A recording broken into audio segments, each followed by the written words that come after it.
Le Congo, terre de créativité et d'opportunités. Les ateliers citoyens du Congo vous donnent rendez-vous Du 20 au 21 septembre à Pointe-Noire pour la 4e édition des Soft Power Days, sous le thème des industries culturelles et créatives au service de la croissance économique congolaise.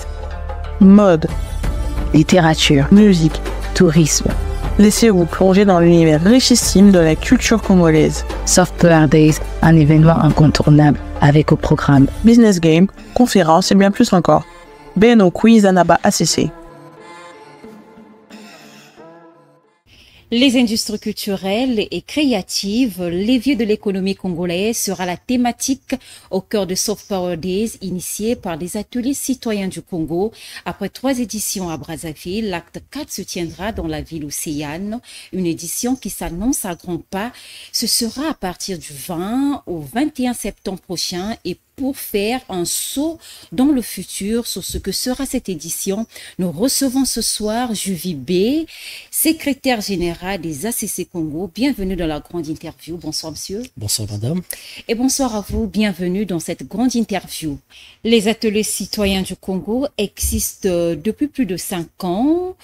Que doit-on savoir de ces ateliers?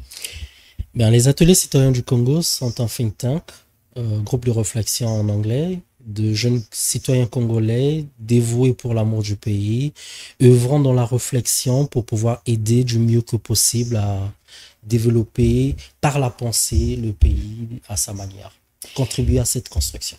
Alors, venons-en à l'événement. Quelle est la particularité de cette édition ou quelle est la différence avec d'autres éditions passées? La particularité de l'édition que nous aurions à avoir sur Pointe-Noire est celle d'avoir déjà un jeu concours que nous avions eu à lancer, qui s'appelle le Business Game, où nous aurons des jeunes du secteur culturel qui auront à débattre et exposer leur travail afin de pouvoir gagner un prix à hauteur de 500 000 francs et accompagné par un incubateur qui est un partenaire local. Et pourquoi avoir choisi la ville de Pointe-Noire pour abriter cet événement? Après 3 ans sur Brazzaville, vous comprenez madame que forcément la République ne se limite pas à Brazzaville.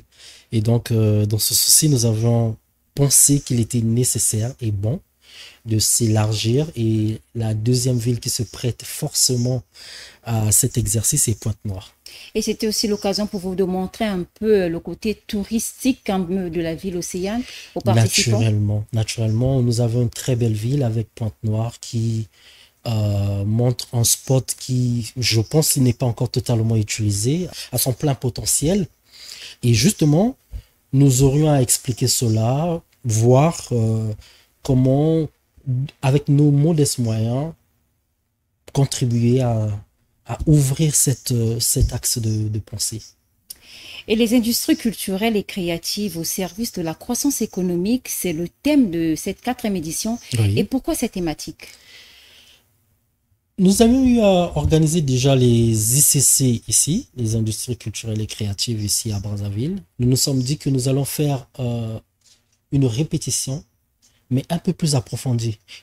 Après 3 ans, vous comprenez forcément que nous avions mûri un peu plus le sujet et nous nous sommes dit qu'on va répéter cela au niveau de Pointe-Noire, aider nos jeunes frères et amis, bien sûr, certainement qu'il y en a beaucoup, qui veulent un peu plus développer ce thème, cette idée de voir comment la culture peut être mise en avant dans ce pays, sachant que nous avions des pays en Afrique qui sont en train d'être mis en avant, qui avancent concrètement par ce point majeur qui est la culture. Nous avons le Nigeria qui est un exemple assez palpable avec Nollywood qui n'est plus à présenter. Je pense que pendant un certain moment, ils avaient même inondé les chaînes de télévision locales. Et aujourd'hui, nous souhaitons un jour voir, peut-être en Congo-Wood ou que sais-je, mais voir le cinéma congolais, la musique congolaise, tout ce qui est du secteur culturel, touristique et autres, avancer. Nous avions une très belle ville avec Pointe-Noire. Océane, c'est la seule ville océane que nous avions dans le pays. Nous devons mettre ce spot en avant pour aussi attirer d'autres types d'investisseurs au niveau du pays. Et à quoi doit-on s'attendre pendant ces 2 jours? Pendant ces 2 jours, nous avions une conférence, nous avions des masterclass, des séminaires, des talk shows plutôt, des moments où nous aurons des personnes de la culture qui vont venir défendre le patrimoine culturel congolais par différents exposés et aussi accompagner certains jeunes. Et n'oublions pas ce point majeur qui est l'accompagnement. Et nous voulons surtout mettre un axe important là-dessus, sur l'accompagnement. Comment ça va se dérouler cet événement? Nous avions justement 2 jours, comme vous le disiez tantôt en introduction. Oui. Nous avions un business game et une masterclass le premier jour. Et le second jour, nous avons une conférence et une journée culturelle. Et qui peut participer et comment participer?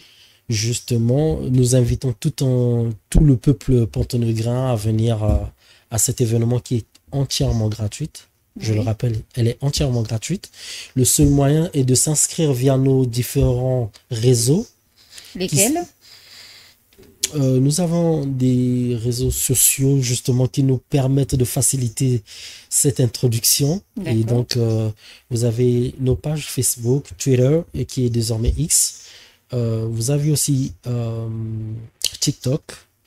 Et vous trouverez des liens d'inscription par lesquels vous inscrire et venir gratuitement à cette conférence, assister et vous imprégner de la chose. Et si, par exemple, moi, si je m'appelle Gabriel, comment faire? Je tape Gabriel, www.acc.com. Justement, notre page Facebook, c'est ACC officiel. Oui. Et nous avons une page sur Instagram qui est tout autant ACC. Vous trouverez via les liens, franchement, c'est très facile de trouver les ateliers citoyens du Congo via les réseaux sociaux. Nous sommes disponibles et à l'écoute, surtout ouverts à la discussion, aux collaborations. Et c'est justement aussi le moment de pouvoir en parler, voir si d'autres personnes souhaitent s'associer à ce combat qui est noble. Tant qu'ils épousent l'idée qui est celui de voir le pays avancer, nous sommes ouverts à cela. Et bienvenue dans l'équipe, bien sûr. Un dernier mot, je vous laisse clore notre interview. Ben, tout en chacun, venez aux SPD, aux Soft Power Days. Nous savons que c'est un nom anglais qui peut paraître un peu intimidant, mais il est fait pour nous les jeunes. Venez vous amuser. Vous aurez tout ce qu'il faut comme débat pour ceux qui sont dans le monde de la culture, mais tout autant aussi ceux qui sont des autres mondes, voulant s'imprégner de ce domaine. Venez et vous viendrez vous amuser assez largement à comprendre les ICC, à comprendre les ateliers citoyens du Congo. Et le premier jour, nous serons au Hilton. Et le second jour, nous serons à Canal Olympia. Venez prendre plaisir. C'est le plaisir qui est le mot le plus important que je dirais. Venez vous informer, venez prendre plaisir à découvrir cette facette de l'histoire de notre pays par la culture et par tout ce qui constitue cette richesse de fond.